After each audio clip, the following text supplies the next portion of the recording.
Welcome to 15 minutes of problem-solving discussion with Fred Kuhn and our next guest. Welcome, everybody. Workplace Strategies again. My guest today is Carlos Parez. Carlos has quite a background. For those of you who wear the uniform, he's a retired 06, and for those of you who don't know and not in the military, he's a full bird colonel. He has 26 years of active duty experience and now works as a civilian for the American Armed Forces Mutual Aid Association, which he'll talk about in just a minute. Carlos is the Chief Operating Officer for that organization and Assistant Secretary.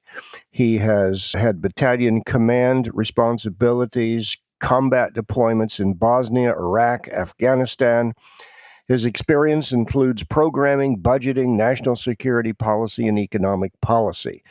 He served on the economics faculty at the National Defense University's Eisenhower School and at West Point, and was a professor of military science at the University of Hawaii.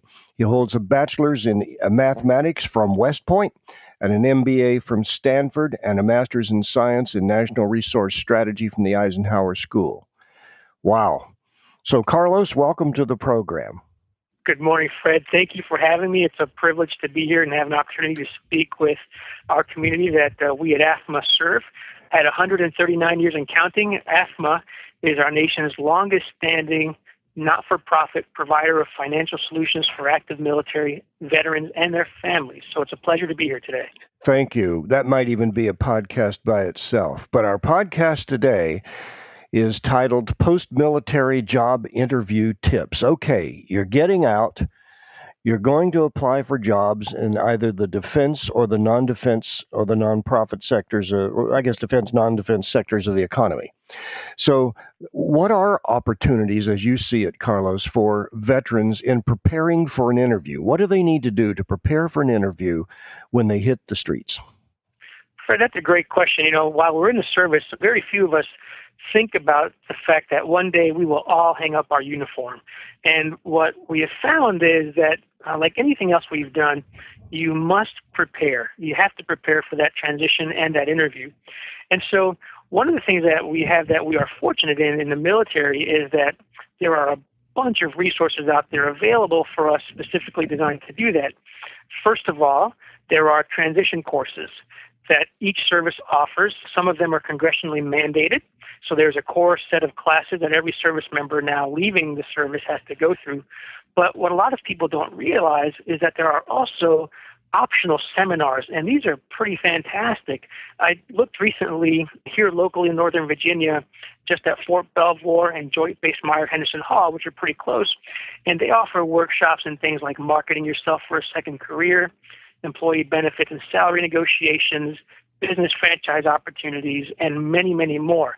And so one of the first opportunities is just that, is find these courses. They're free and they're available to transitioning soldiers, service members, and take them.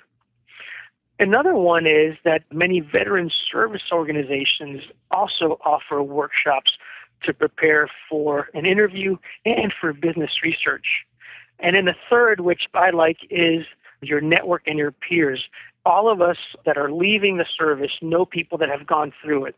One of the things that I started to do as I was approaching my retirement from the military is what I called lunch with a friend. So about once or twice a month, I'd reach out to somebody that I knew, that I trusted, that had recently transitioned. And I would just take them out to lunch and pick their brain about what worked well for them and what didn't in the job search and the interview. And the whole reason for doing this is to align four things. First, your employment objectives. Second, your skill set. Third, the job. And fourth, the company.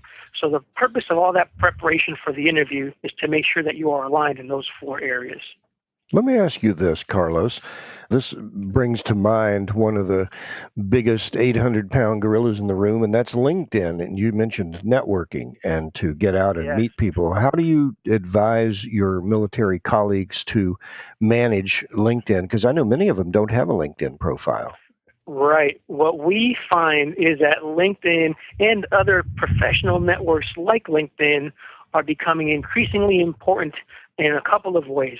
We normally think of them as ways to look maybe for jobs, right? But the reality is that LinkedIn is a powerful research tool. So if you find a particular company that you're interested in, LinkedIn allows you to find out a little bit more about the company and, more importantly, see if anybody in your network is affiliated with that company. And if so, that is a great thing to do, to reach out to that person, to learn a little bit more and gain an insider's view of the company and what it does. So I think LinkedIn is here to stay. We see that increasingly important. And in some cases, I remember when I went through my transition, we had a couple of cases where the company just went straight out by the LinkedIn profile and didn't even use the traditional paper resume. So my advice to veterans is, if you've been putting off LinkedIn, don't do so anymore. Make that thing current. Make sure it reflects your skills and all of the things that make you unique and attractive to an employer. I would also suggest that they read as much as they can about a proper LinkedIn profile structure. It's organized into 6 parts. You need to understand those 6 parts. You need a professional picture. You may or may not want a uniformed picture. You may want to go and get a professional photographer to take a headshot of you, because that's what the civilian world is looking at. The fact that if you go to the defense sector, maybe a picture in your uniform would be nice, but most of the time it's a headshot done by a professional photographer so that you can present yourself, wear a suit, wear a tie. Fred, I agree 100% with that advice. Get a good headshot and make sure that that profile looks professional. And in fact, spoke with a friend by email this week who had a great-looking profile, and what he told me is that he actually found a workshop on building your LinkedIn profile, and it looks great. We conduct a series of seminars, workshops online for the whole LinkedIn thing. So there are a number of them out there, and I don't intend to be self-serving, but you are correct. There's plenty of information on how to prepare a LinkedIn profile. It's all over the web. And the thing is, just do it. Don't think about it. Just do it. And your SF-14, 214, is that what it's called? 114, 214? 214. You've got to be able to translate all that, which kind of segues into our second part of the first question here, which is, you have a lot of acronyms in the military, and nobody seems to understand them. And so how do you advise people to deal with that, to translate all those great skills they have so that the civilian population who's hiring them understand what they're buying?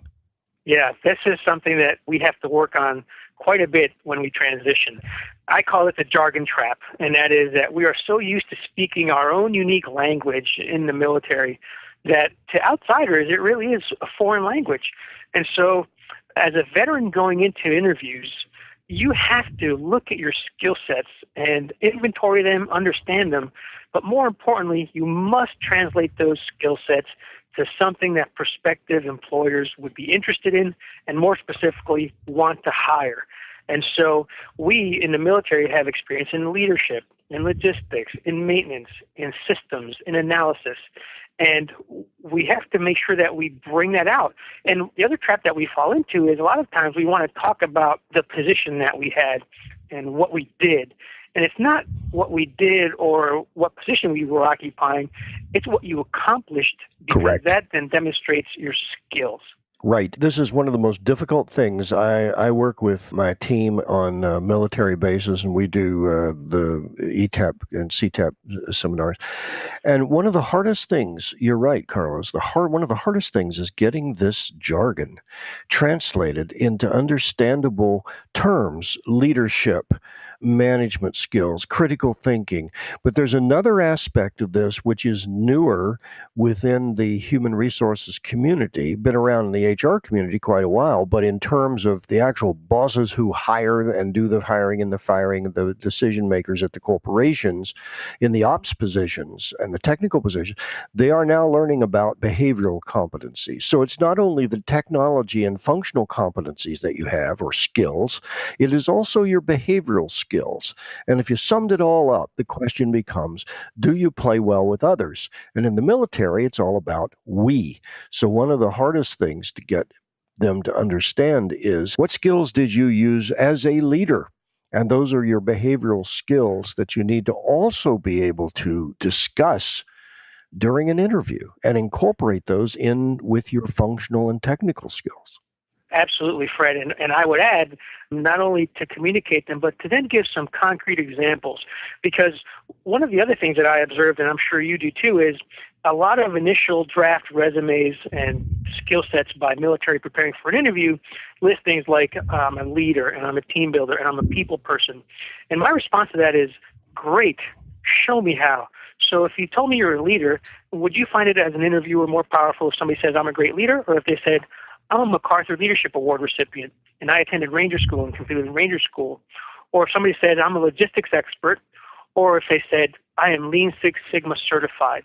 Right. So not only do you want to identify those skills, but more importantly, show how you possess them. And even further than that, not only be able to use the right words, but be able to tell the story.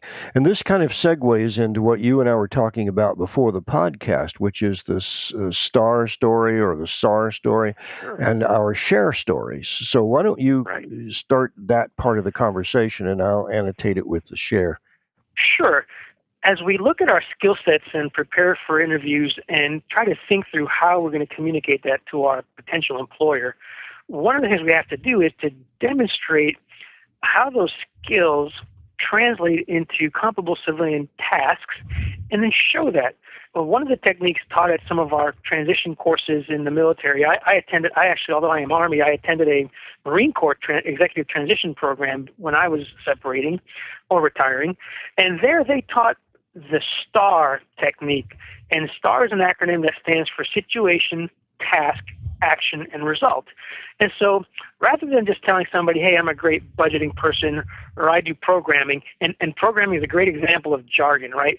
Programming to you might mean computer programming. Programming to somebody on the Army staff might be somebody who works with money and resources. So rather than just saying I'm a programmer, how about a STAR statement and an example? And these numbers are going to be made up, but I'll use them nonetheless. Here's a STAR statement that demonstrates budgeting and programming. Several years ago, the Secretary of Defense directed portfolio reviews for all military programs. And the task was to review these programs and make recommendations for programming and allocating dollars against systems that were in procurement.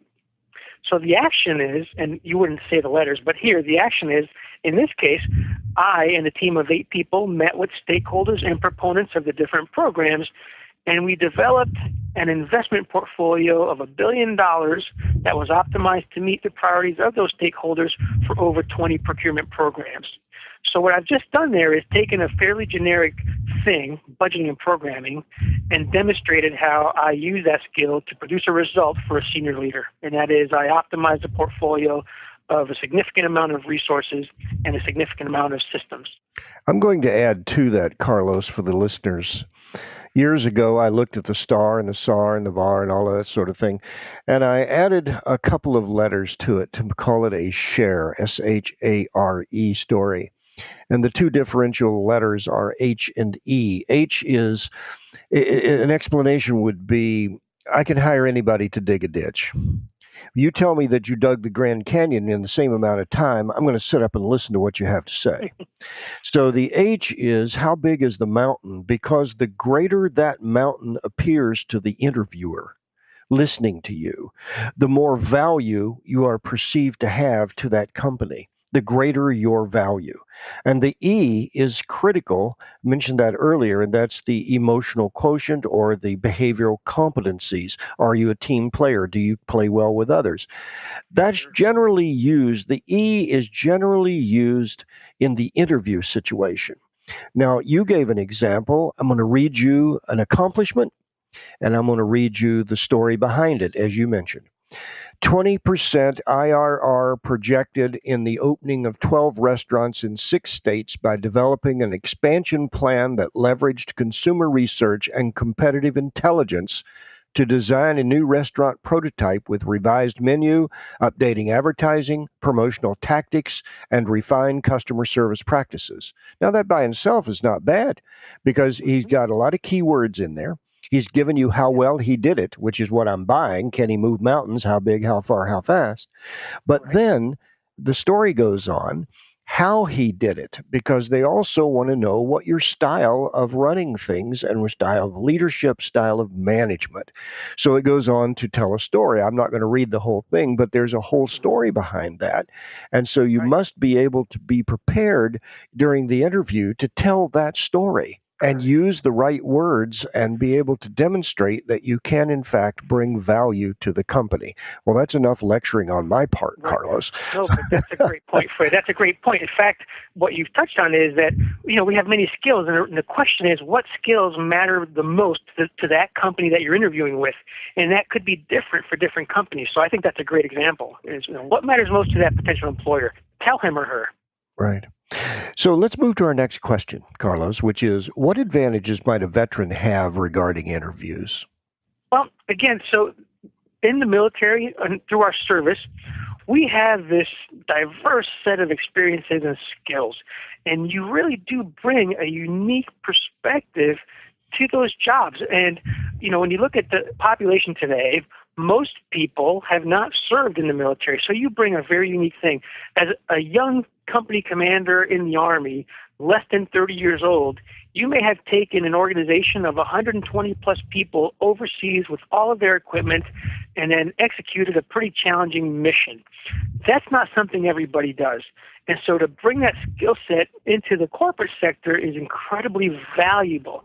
And so it's not only what the company will do for you, but rather it's what you are doing for that company in broadening their understanding of other ways to do things, other ways to motivate people, and all the other stuff we've already talked about.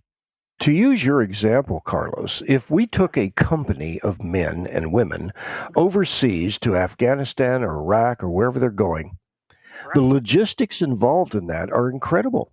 The planning, the organization, the meetings, the training, the readiness, all of those things apply to the private sector of the economy. My company, any company, wants people who know how to plan, who know how to organize, who know how to execute, and do it well. That's what they're buying.